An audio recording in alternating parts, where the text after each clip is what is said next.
Brought to you by Agilus Diagnostics.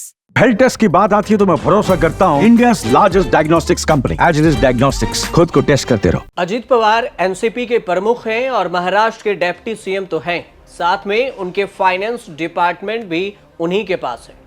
उनका department को ही तय करना था कि एक सार्वजनिक ट्रस्ट को शैक्षणिक उद्देश्यों की जमीन जब दी जाए या फिर नहीं दी जाए। यहीं पर अजीत पवार खेल कर गए। अजीत पवार ने इस प्रस्ताव को ही खारिज कर दिया। अब आप सोच रहे होंगे कि आखिर ये मामला क्या है। आपको इस वीडियो में विस्तार से बताते हैं कि किस ट्रस्ट को लेकर बीजेपी के प्रदेश अध्यक्ष ने मांग की कि उसके लिए जमीन चाहिए और अजीत पवार ठुकरा दिए। दरअसल महाराष्ट्र मंत्रिमंडल ने 23 सितंबर को प्रदेश बीजेपी प्रमुख चंद्रशेखर बावनकुले की अध्यक्षता वाले एक सार्वजनिक ट्रस्ट को शैक्षणिक उद्देश्यों के लिए नागपुर में 5 हेक्टेयर जमीन करीब करीब 12 एकड़ के प्रत्यक्ष आवंटन के राजस्व विभाग के प्रस्ताव को खारिज कर दिया। उप मुख्यमंत्री और एनसीपी प्रमुख अजीत पवार की अध्यक्षता वाले वित्त विभाग की कड़ी आपत्ति के बाद भी यह फैसला लिया गया। डिप्टी सीएम अजीत पवार की कड़ी आपत्ति के बाद महाराष्ट्र कैबिनेट ने शैक्षणिक उद्देश्यों के लिए नागपुर में 5 हेक्टेयर जमीन के सीधे आवंटन के राजस्व विभाग के प्रस्ताव को ठुकरा दिया। वित्त विभाग ने इसे लेकर कड़ी आपत्ति भी जताई। हालांकि बीजेपी प्रदेश अध्यक्ष के ट्रस्ट को सीधे जमीन देने का प्रस्ताव राजस्व मंत्रालय ने किया था, लेकिन अजीत पवार के आगे बीजेपी कोटे के राजस्व मंत्री राधा कृष्ण विखे पाटिल की भी कुछ नहीं चल सकी। पाटिल की जमीन दिलाने के लिए मेहनत पहले से ही कर रहे थे, लेकिन कुछ कर नहीं सके। महालक्ष्मी जगदंबा संस्थान कोराडी की मांग पर राजस्व विभाग के प्रस्ताव को लेकर आपत्ति जताते हुए वित्त विभाग ने यह कहा कि ट्रस्ट हायर और तकनीकी शिक्षा में सक्रिय नहीं लगता है। ट्रस्ट अनुसंधान यानी कि रिसर्च गतिविधियों में शामिल नहीं है। हालांकि यह दिव्यांगों और समाज के वंचित वर्गों के लिए काम करता है और इस काम के लिए अस्थायी भूमि की जरूरत नहीं है। हालांकि ऐसा नहीं है कि अब बीजेपी के प्रदेश अध्यक्ष को जमीन नहीं मिलेगी। जमीन तो मिलेगी, लेकिन अब सरकारी प्रक्रिया का पालन करना होगा। उसी के तहत आवेदन करना होगा और आवेदन के प्रोसेस पूरा होने के बाद ही उन्हें जमीन मिलेगा।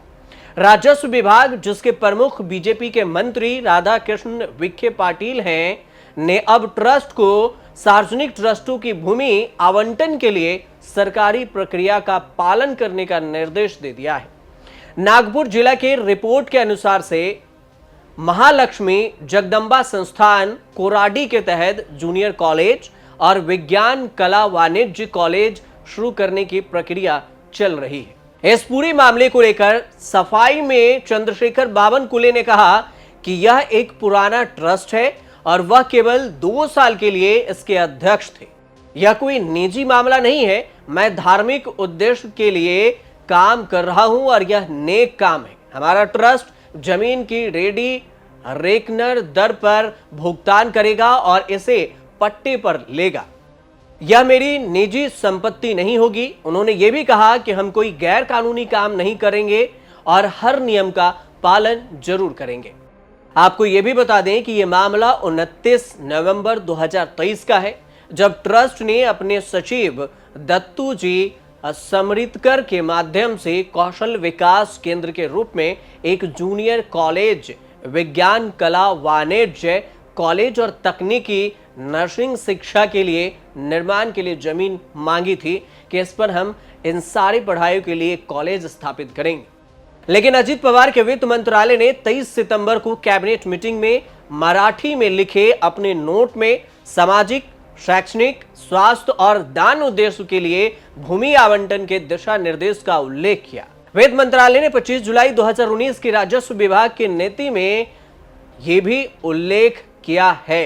नोट में साफ तौर से कहा गया है पॉइंट नंबर 10 में कि उक्त ट्रस्ट अनुसंधान गतिविधियों में शामिल नहीं है।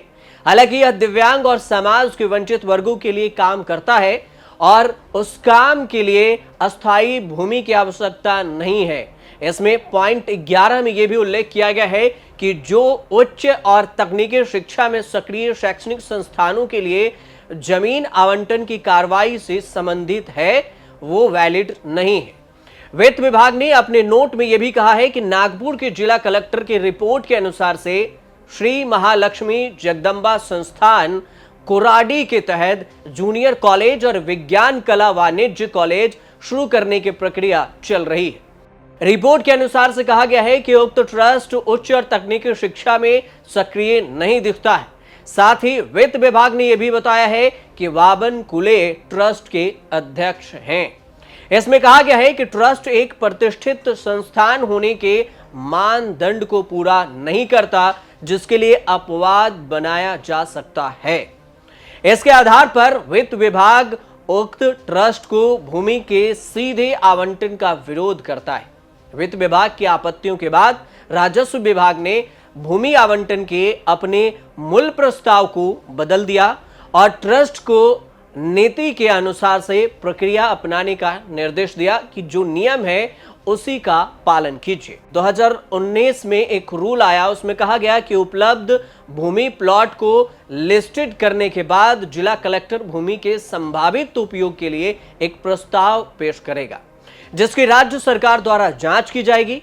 आवंटन की शर्तों को अंतिम रूप दिए जाने के बाद जिला कलेक्टर विज्ञापन छापेगा, मतलब न्यूज में प्रकाशित करेगा और कलेक्टर कार्यालय आवेदनों की प्राथमिकता जांच करेगा, जिसके बाद एक सूची संभागीय आयुक्त को भेजी जाएगी, जो इस सरकार को भेजेगी। जिला कलेक्टर के भेजने के बाद यह प्रोसेस पूरा होगा।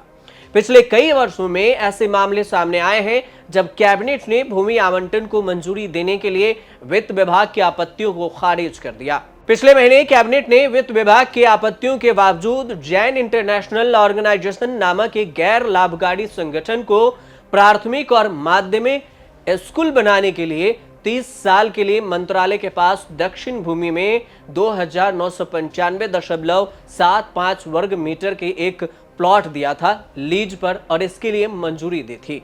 एक तरफ अजीत पवार के डिपार्टमेंट से इस तरह के प्रस्ताव को खारिज करने की चर्चा हो रही है, तो वहीं दूसरी तरफ विपक्ष का आरोप है कि बीजेपी जिस भी राज्य में अपनी सरकार बनाती है या फिर बनती है, वहां के बीजेपी नेता स्कूल, कॉलेज, मंदिर, दफ्तर, आरएसएस का कार्यालय खोलने के नाम पर जमीन आवंटन करवा लेते हैं। देश के कई राज्यों में बेशकीमती जमीनों को बीजेपी को कौड़ियों के दाम पर देकर इसी तरह शहर दर शहर उनके दफ्तर खड़े कर दिए गए हैं। इस पूरे मामले को लेकर विवाद तो है ही, साथ में इस बात की भी चर्चा तेज है कि महाराष्ट्र में इसी साल के अंत में विधानसभा चुनाव है और चुनाव से पहले अजीत पवार के फैसले ने सबको चौंका दिया है। इस घटनाक्रम को महायुति में बीजेपी, शिवसेना, शिंदे गुट, एनसीपी के अजीत पवार में चल रही उठापटक को भी जोड़कर देखा जा रहा है। बीजेपी और अजीत पवार के रिश्तों में दूरियां बढ़ती जा रही है और ये देख भी रही है। कहा जा रहा है कि राज्य में बीजेपी को पर्दे के पीछे से संचालित करने वाले पूर्व सीएम देवेंद्र फडणवीस ने आला कमान यानी कि मोदी, शाह से अजीत पवार से छुटकारा पाने की सलाह दी थी, लेकिन शिवसेना के शिंदे गुट का यह कहना है कि अजीत पवार कुछ सीटें जीतेंगे, इसलिए उनका महायुति गठबंधन में रहना जरूरी। आप देखते रहिए न्यूज़ तक।